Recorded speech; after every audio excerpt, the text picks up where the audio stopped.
18절부터 22절까지 말씀 속에는 예수님 주변에 사람들이 와 모여드니까 예수님이 제자들에게 떠나자 그러셔요. 어디로 갈까요?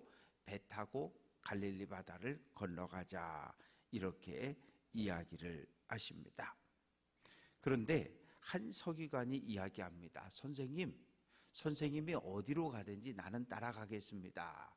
서기관이라고 하는 것은 여러 가지 의미가 있는 직업인데, 한때는 왕궁에서 왕의 문서를 기록하고 남기고 보관하는 이런 책임을 맡은 사람이었고, 또 서기관이라고 하는 이 직업이 바벨론의 포로로 끌려갔을 때는 성경을 계속해서 필사하는 직업이었어요. 예전부터.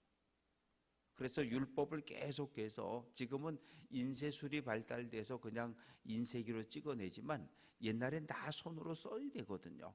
그래서 율법을 옮겨 적는 사람들을 서기관이라고 불렀는데, 수십 번, 수백 번, 우리도 교우들 가운데 성경을 필사하는 분들이 계시잖아요.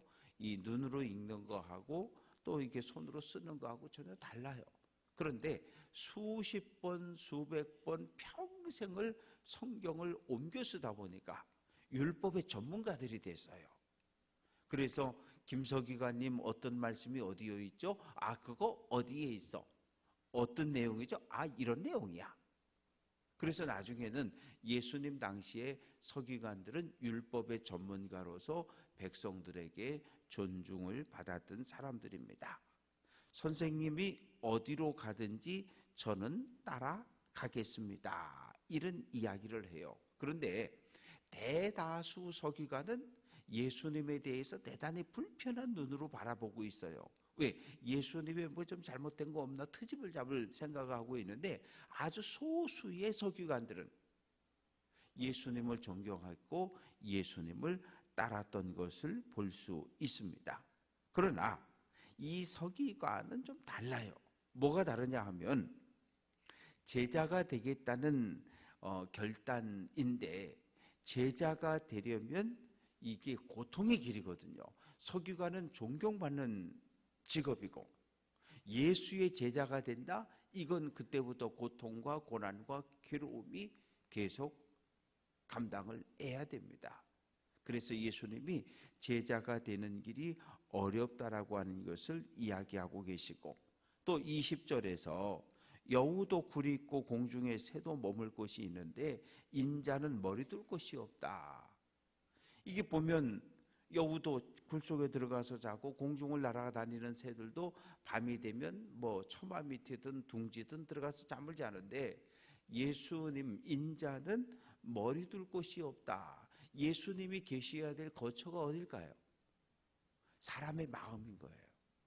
이 사람들의 마음, 유대 백성들의 마음 속에 예수님의 집을 짓고 여기 들어가 쉬셔야 되는데, 빛이 세상에 왔을 때 유대 백성에게 왕이 왔는데 백성들이 예수님을 배척하고 거부했거든요. 그러니 예수님은 들어가 쉬실 데가 없는 거예요. 오늘도 마찬가지죠.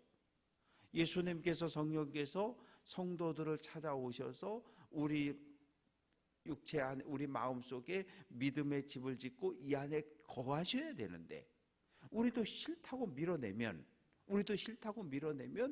예수님은 들어오실 곳이 없는 거예요. 그래서 예수님은 인자는 머리 둘 곳, 쉴 곳이 없어. 왜? 유대 백성들이 다 마음을 콕콕 걸어 잠그고 예수님을 배척하고 있기 때문에요. 제자 중 한 사람이 이야기합니다. 선생님, 아버님이 돌아가셨다는데 장례를 좀 치르고 오겠습니다. 아버지의 임종을 지켜보는 거, 이거 해야 되는 일이었어요.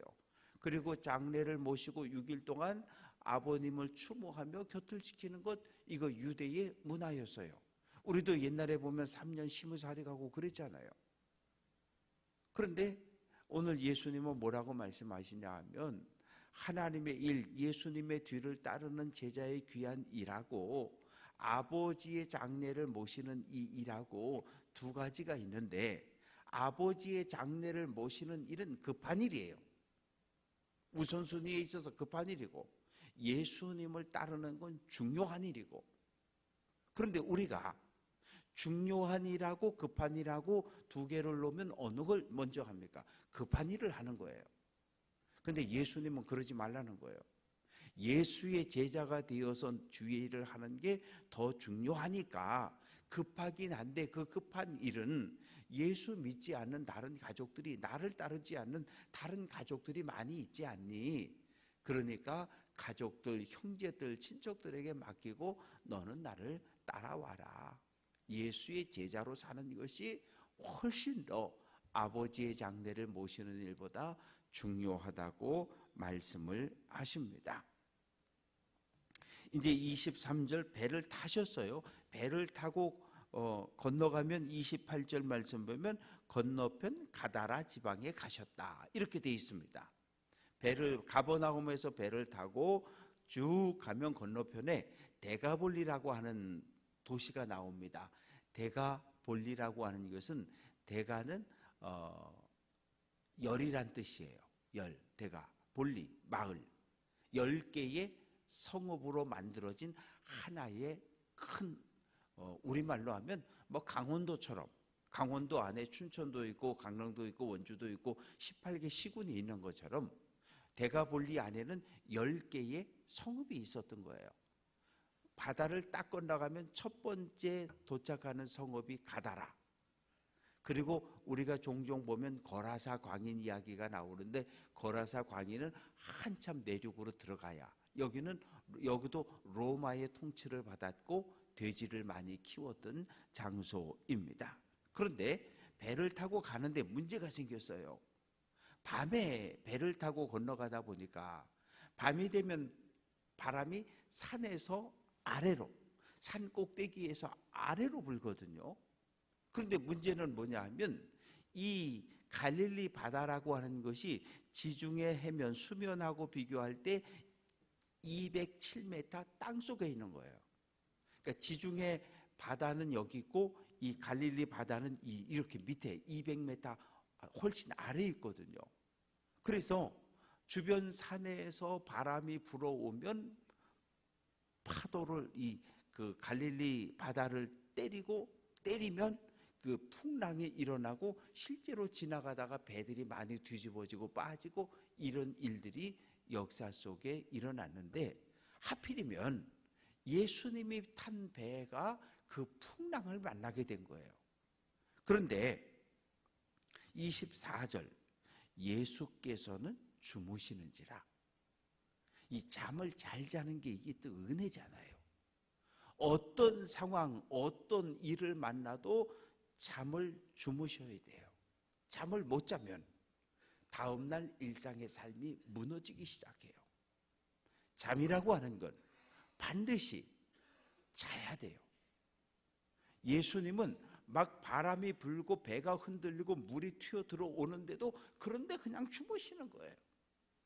주무시는 거예요. 근데 제자들은 뭐 하고 있어요?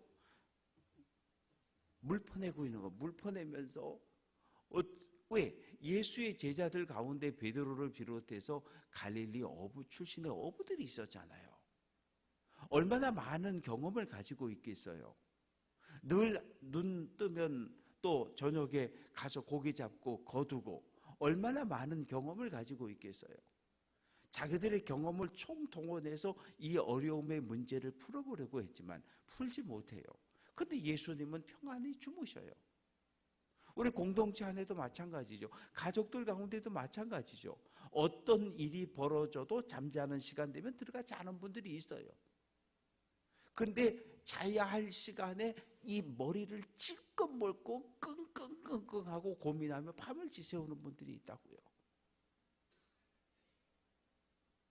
그래서 하나님이 사랑하는 자에게 잠을 주신다 그랬는데, 이 잠을 잘 자는 것도 어떤 상황을 만나도 주님이 주시는 평안함을 가지고 잠을 자야 할 땐 자야 돼요. 자지 않으면 몸이 견뎌내지를 못하고 감당할 수가 없어요. 예수님이 일어나셨어요. 막 예수님을 흔들면서 선생님 뭐 하시냐고, 지금 우리 다 죽게 되는데 잠이 오시냐고, 얼른 일어나시라고. 예수님이 일어나셔서 제자들을 책망합니다. 믿음이 작은 자들아. 이 복음서를 보면 믿음이 작은 자들아, 예수님이 여러 번 말씀하셨는데 모두 제자들을 향한 책망이에요.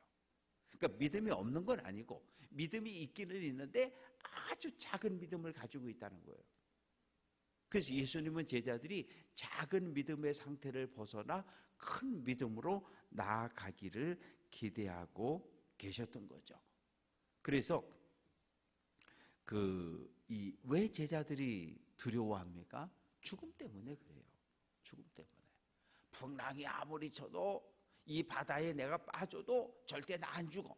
절대 안 죽어. 죽음이라는 것이 우리에게 없다면 우리는 고난을, 우리는 질병을, 우리는 사고를 두려워할 이유가 없어요.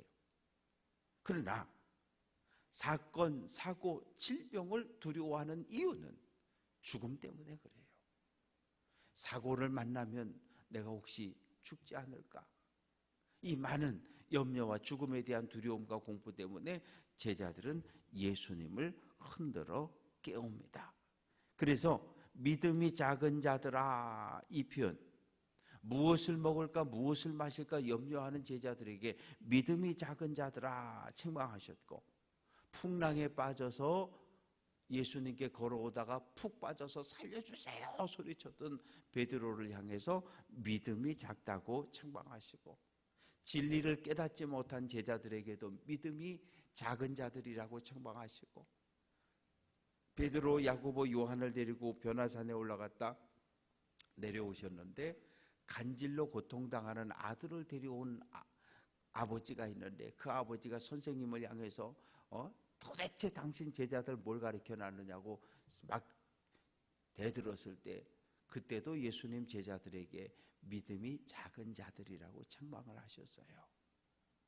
그래서 우리가 주님 앞에 설 때에 믿음이 작은 자라고 하는 책망은 받지 않도록 믿음을 지켜내야 합니다.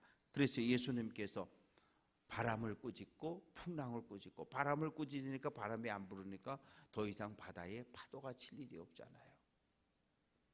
그래서 그 광경을 지켜본 많은 사람들이 도대체 이분이 누군가? 도대체 이분이 누군가? 예수님에 대해 존경하는 마음, 의심하는 마음을 품게 됩니다. 그래서 이제 가다라 지방에 들어갔는데 거기 이 공동묘지가 있는데 무덤 사이에 두 사람이 살고 있는데 둘 다 귀신 들렸어요. 그런데 얼마나 영적으로 깨어있는 귀신들인가 하면 예수님을 보자마자 소리를 막 질러댑니다. 29절, 하나님의 아들이요 우리가 당신과 무슨 상관이 있습니까? 예수가 누군지 정확하게 알아요. 왜? 아직 예수의 12제자 가운데 어느 누구도 예수님을 하나님의 아들로 고백하지 않았거든요. 그런데 이 귀신들은 예수를 하나님의 아들이라는 걸 알아요. 그래서 고백도 해요. 거기서 끝. 우리가 당신과 무슨 상관이 있습니까? 우리는 당신과 관계를 맺고 싶지 않다는 거예요. 우리 이대로 두라는 거예요. 그런데